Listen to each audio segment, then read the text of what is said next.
سلام. در این کلیپ میخوایم که آموزش نحوه فشار خون گرفتن رو برای شما عزیزان توضیح بدیم. عرضم به خدمت شما ما باید بدونیم که فشار خون علائم بالا رفتن اشتر گرفتگی صورت، قرمزی چشم و سردرد شدیده. بعضی موقع خانوما به علت مسائل خونی، مسائل زنانه دچار افت فشار خون میشن که به صورت تعریق، سردی و گاهن غش و فالینگدان، یعنی افتادن لحظه‌ای میشه.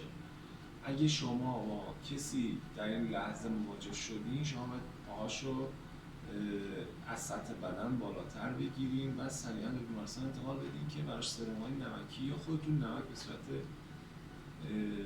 زیرزبانی بزنید. اما فشار خون بیشتر معضلش هایپرتنشن، افزایش فشار خونه، یعنی بالا رفتن فشار خونه. ما هر کدوم از ما باید در خونه یا یک کاف فشار سنج یا فشار سنج دیجیتالی داشته باشیم یا بتونیم فشار اعضای خانواده‌مون، کسایی که سن و سال خوردن رو بگیریم و مرتب کنیم.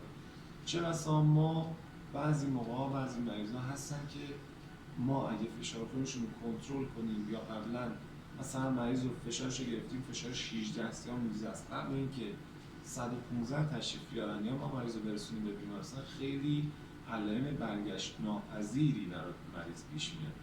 اما ما اگه بتونیم فشار خون رو کنترل کنیم و با داروهای زیر زبانی که اکثرا مریضای قلبی مریضای فشار خون دارن، فشار خون مریض رو کم کنیم تا مریض به بیمارستان میرسه، خیلی از مسائل سکته مغزی، سکته قلبی کاسته میشه. مثلا مریض زمانی که فشار خونش روی رنج نرماله، خون رسانی به قلب و مغزش در بهترین شرایط، اما زمانی که دچار افزایش فشار خون میشه، خون رسانی به بافت ها مختل میشه. وقتی خون رسانی به بافت مختل بشه، بافت دچار نکروز میشه و به این حالت میگن سکته.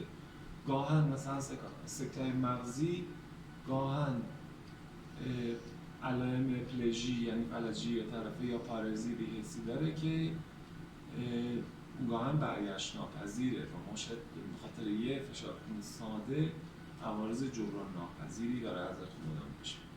خب ما برای گرفتن فشار خون با کاف فشار سنج و یه گوشی نیاز داریم که خب کاف فشار سنج رو باید حدوداً 2 سانتی متر بالاتر از چین آرنج ببندیم. کاف فشار سنج رو میبندیم. ما میتونیم بدون گوشی هم با نبض بیمار،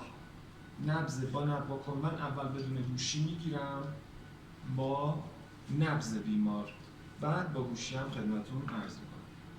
کاف فشار سنج رو که بستیم، عقربه رو که اینجا گذاشتیم، پیچ رو صفر میکنیم.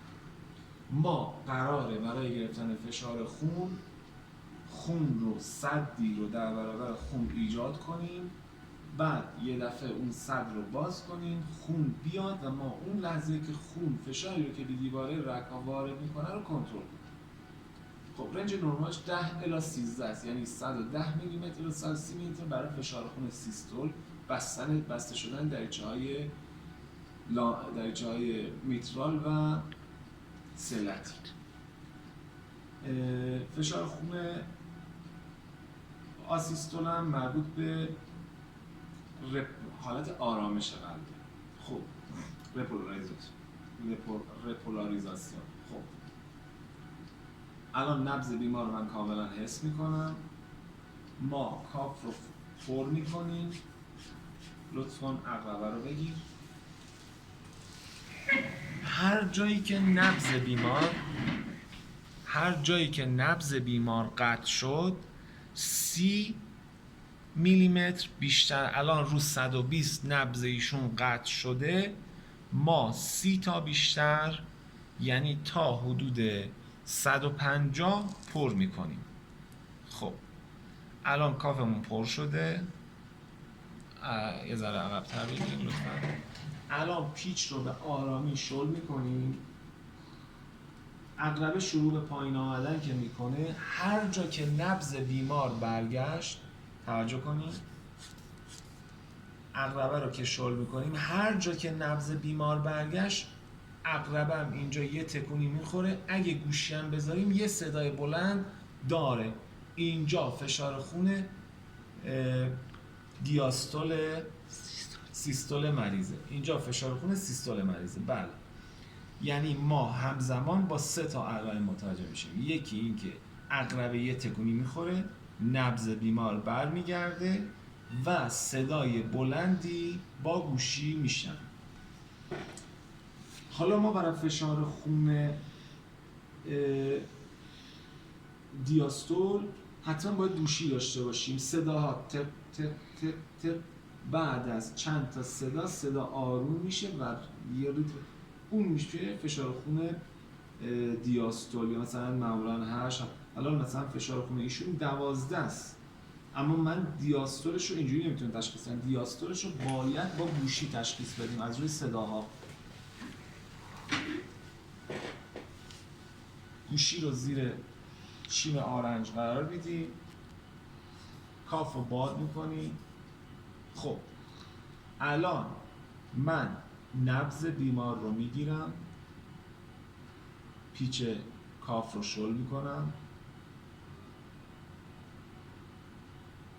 دقیقاً رو 120 هم عقربه یه تکونی میخوره، هم نبض بیمار برمیگرده، هم من از تو گوشی یه صدای بلندی رو میشنوم. این فشار خون سیستوله و شل که میکنم چند تا صدا داریم، تک تک تک، آروم آروم، که آخرین صدا بسیار ضعیف رو 80 که این میشه فشار خون دیاستول.